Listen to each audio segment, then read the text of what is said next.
Panawagan sina Votas Representative Toby Chanco sa gobyerno nga magpadala sang high-level team sa Czech Republic agud mapadali ang pagpauli kay former Ako Bicol Representative Zaldico. Naibaluan nga yara na si Ko sa kustodiya sang otoridad matapos maaresto ini sa Prague, Czech Republic bangod sa pagsulod sini sa border nga wala sang nagakaigo nga dokumento. Suno kay Chanco, dapat nga atubangon ni Ko ang mga kaso sini kangay sang korupsyon kag malversation kangot sa mga anomalya sa 2025 budget sa pungsod.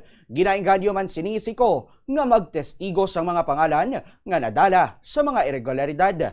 Padayon naman ang koordinasyon sa gobyerno sa mga foreign officials para sa posible nga pagbalik sini sa Pilipinas.